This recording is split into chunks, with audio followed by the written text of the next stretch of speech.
got the camera rolling. But Yep. This is the African American meeting house.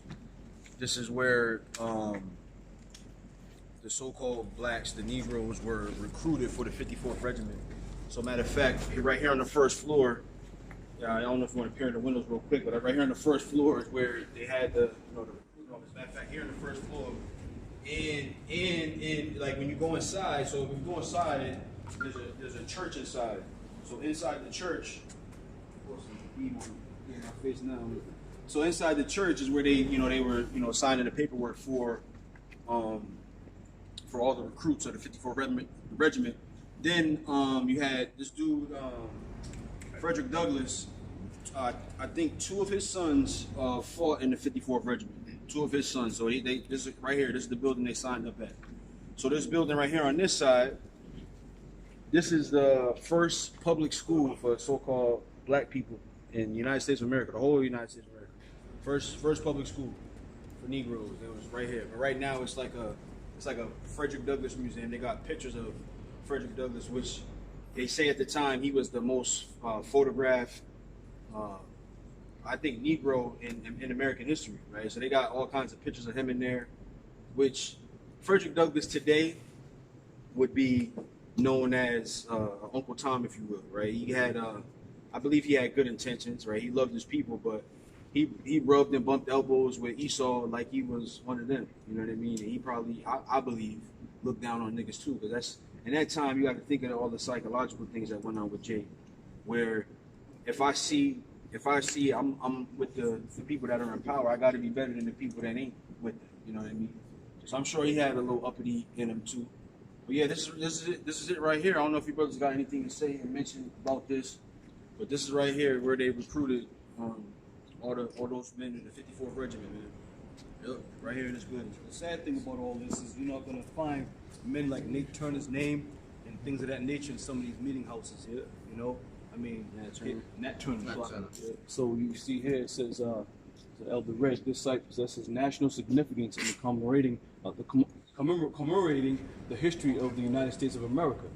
Okay, now we know the history of the United States of America and the things that it's done, shocking to the so-called Negroes, West Indian, Puerto Ricans, and we understand that Boston's dubbed the spirit of America.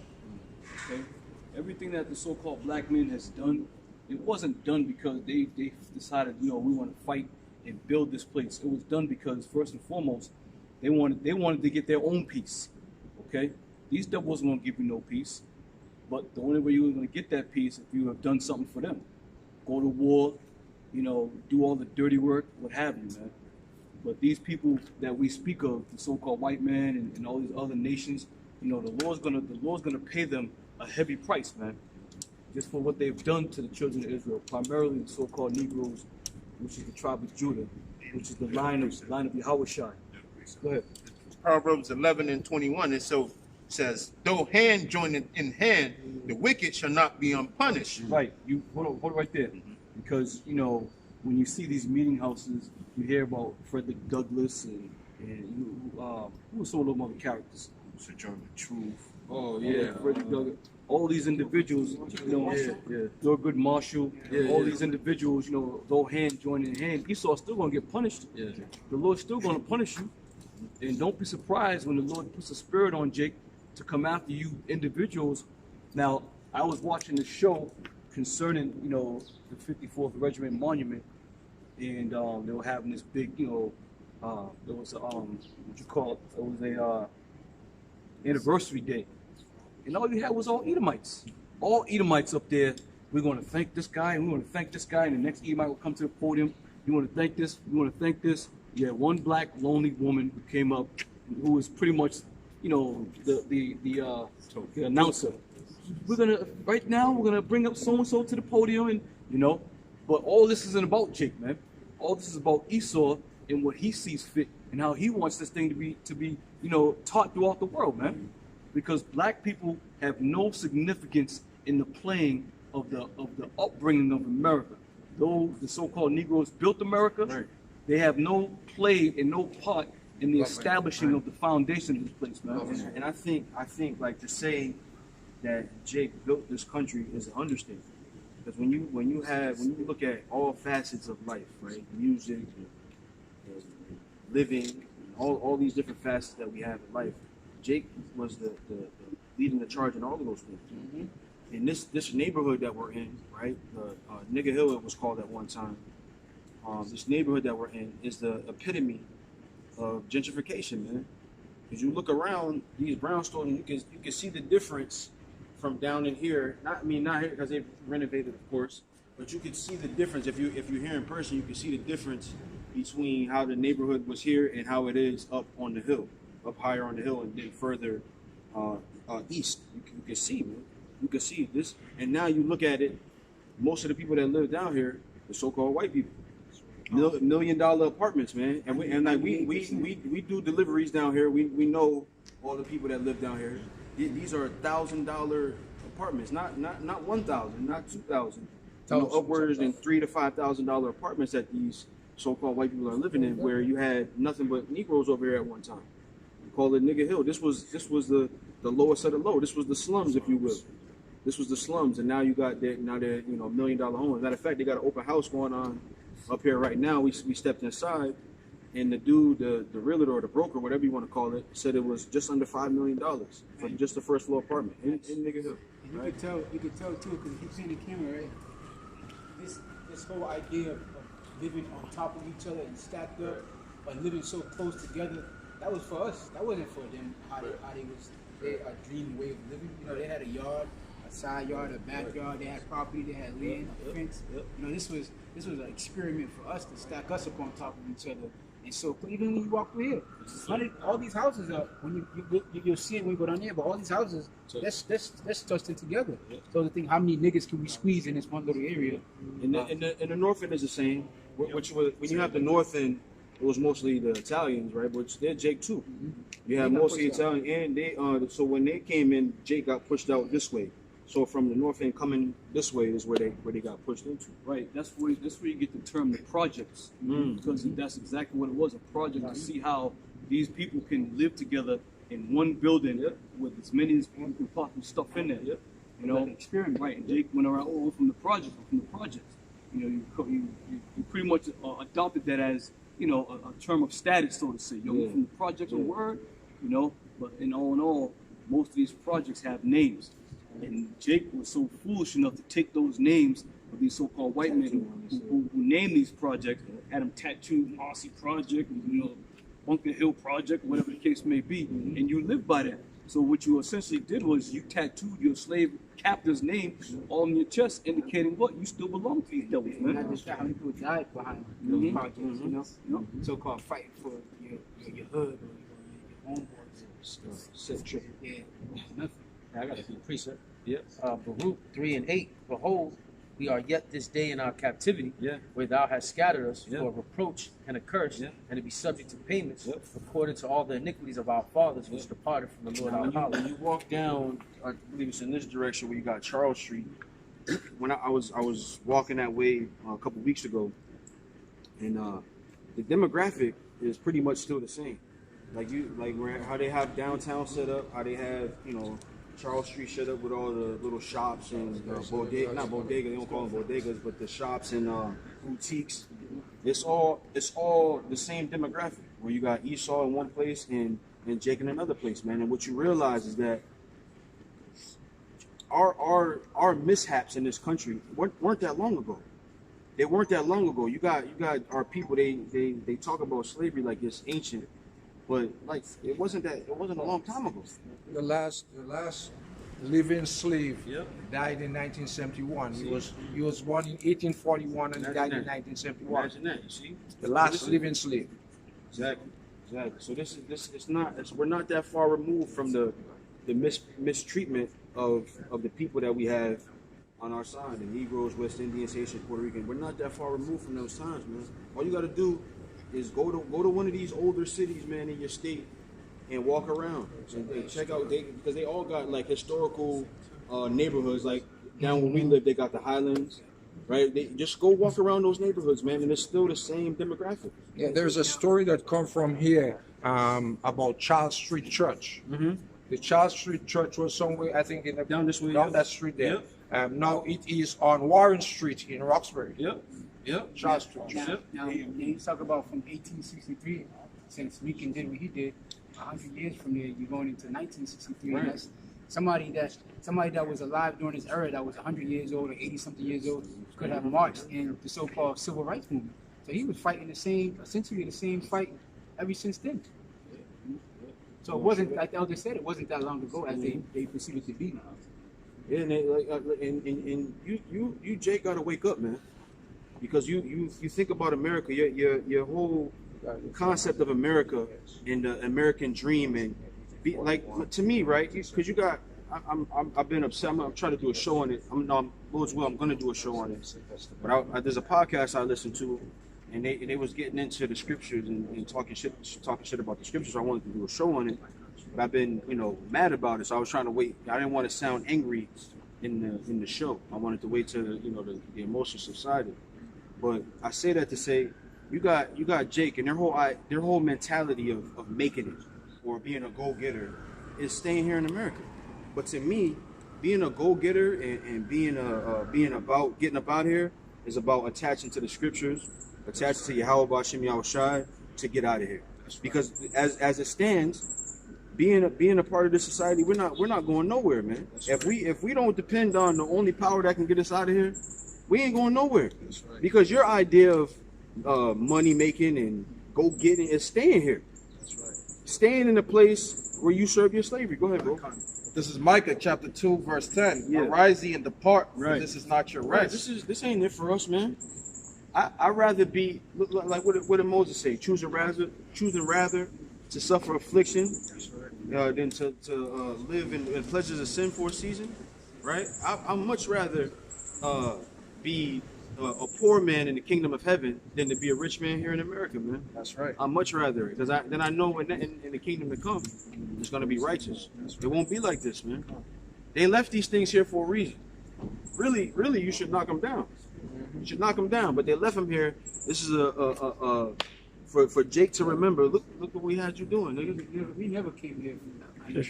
Yeah. Vacation. Yeah. So we Never. talked about this. Never. I went to the Bunker Hill Monument though as a child, and growing up in Boston Public Schools. Yeah. Went to Plymouth Rock. Yeah. Yeah. You're not gonna go here. Yeah. So this one more thing I want to say, bro. We learned about this. I came down here one Saturday morning. Came here real early in the morning, and I paid my little $15 admission fee, and they showed you all of this shit. But why would this is like I said, this is a big part of American history. A huge part of American history, but you never would know about it unless you did the digging. Go ahead, bro. I was just gonna add. Plus, even if you do find about it, they're still pushing that whole Africanism on us. Yeah, African meeting house. You know what? I'm gonna say this. Fuck Africa. That's right. That's for you people who think you're African. Fuck Africa. Right? And then what did they do for you, them Africans? While you was going through this, they was over there in the jungles and climbing trees and eating coconuts. They didn't help you. That's right. I got something real quick. Because it goes back to Jake thinking because they receive a bag here or doing whatever. Well, it's only one type of payback that's supposed to be deemed to us. Oh, yeah. You know what I'm saying? This is number 35 and 33. It says, so ye shall not pollute the land where ye are. For blood it defileth the land, and the land cannot be cleansed of the blood that is shed therein, but by the blood of him that shed it. And don't think they weren't doing hangings and killings and murderings in the streets of Boston. It happened here too, man. It happened here too. Don't think it didn't happen. They got a street named Pinckney Street. Yeah, well, we just passed it. We just passed it right up here, right maybe 2 blocks up. Picanega. Pinckney Street, man. So don't think they wasn't hanging niggas and calling them niggas in that very 54th Regiment where you were signing up to fight for your country. Supposedly, they was calling you a nigga, man. Boston is a racist city. It's the most racist. It's the most segregated city. It's more segregated than places in the South. And Jake get caught up in that liberalism. Boston is a liberal place. And the Kennedys and all that stuff. Which it was comparable to the rest of the country, but it still was hell. Right. The point I was going to make. No, you're right. You're 100% right. The point I was going to make is if this is so-called, a liberal place or a good place, this is hell for Jake. So it just goes to show you that, like the brother just read that scripture, nowhere in Babylon is our rest. And not even just in Babylon, throughout the whole world, because this devil is still in power. He has that dominion over the whole earth. So going into what the elder is saying, our people lack a ruling class mentality. A ruling class mentality is us wanting to rule and have dominion on our own. That doesn't involve any other nation. It doesn't involve nobody's currency, nobody helping us out, nobody helping us build the temple, the temple, whether it be spiritual or physically. Just us, Yahshua Allah, as our heads, as our laws, our power, our holidays, just us alone. That's how we're gonna establish power, and that's how you can tell if somebody's full of shit, because if they so-called movement depends on something else, another power or a law or voting system or another currency, or that's how you know it's bullshit, man. A real man should want to be a leader, stand on his 2 feet, and guide his nation. That's starting with the elect, man. That's right. So Hebrews 11, verse 23. By faith, Moses, when he was born, was hid 3 months of his parents, because they saw he was a prophet child, and they were not afraid of the king's commandment.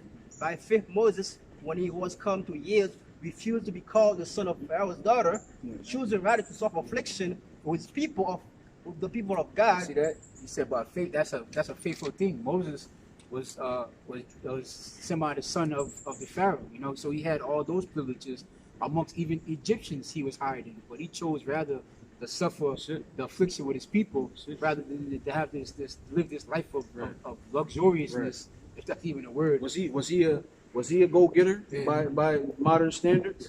You know, because these niggas they would have stayed in Egypt. Right. You know, I'm the son of Pharaoh. Right. I'm getting the perks and bonuses of being the grandson of Pharaoh. Why would I leave that? And his brother was due for the throne. So you know how it is when you grow up with your bro. Like, yo, I get the throne. You know, we're gonna be doing this. Doing that. And they was doing it already. He was the son of Pharaoh. They had all the riches. You know, they were decked out, but he chose rather. And this is the mentality that the men of the Lord are gonna have. Fuck what I can get on his side. I'm gonna put the nation first, and it starts with this word, because everything is about this word. You know, and teaching the elect, this ministry. You know, that's the best thing you can do for your nation is do what the Heavenly Father told you to do. Teach this word. It says, choosing rather to suffer affliction with the people of God than to enjoy the pleasure of sin for a season. Mm-hmm. So the guys, those sellouts, they had that option, that ultimatum was given to them, and they chose rather, you know, to sell themselves out. Not just themselves, but your nation.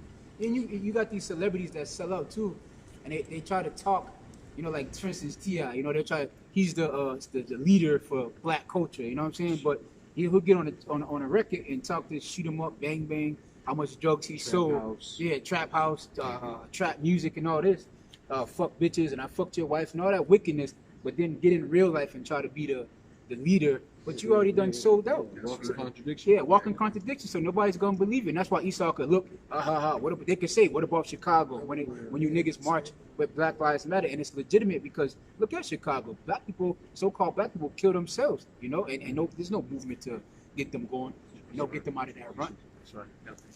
All right, Matthew chapter 6, verse 33. But seek ye first the kingdom of the Most High and its righteousness, and all these things shall be added unto His you. kingdom is rulership. The Lord said that the kingdom of heaven dwelleth in you. You know, the kingdom of heaven is going to be just like Israel. It's going to be a people before it's a place. It's made up of men. You got to build yourself up first. You got to get your, the scripture say, establish your household first. Because you got, going into the whole Africa thing, you got Jake here talking about Africa. You know, what's going on in Africa. Africa's a big-ass continent, but Jake is still messed up here, you know? Right. So you got to get your own house in order first, you know, establish yourself, and then look to your neighbor, help your neighbor out, and then take it so forth onto them, to the nation. So the kingdom, all those things, that rulership mentality is going to start with the Lord, and it's going to be passed down through his elect as he sees fit. So it's best for us to seek those things, man. Seek what we control, what we can control, you know? And this word is something that we can control. You know, you have the ability to go on YouTube, upload a video, and edify your people, you know, or to go out on the highways and byways and scream this to the top of your lungs, you know? That's right. Go ahead. That's it on that scripture. We can close it up. It's about 2:30 now. We're gonna we'll get down there to camp and give Esau some more help, and you know, make it a night. Yeah, Lord willing, we're gonna go down to another spot. We're gonna try to get all these monuments and all these murals that are out here in Boston that have significance to our people, the Israelites, and what price the Israelites had to pay, or what the Israelites have done to establish this place so Esau can live so lusciously here in America. So, all right, so with that, we want to say shalom. Shalom.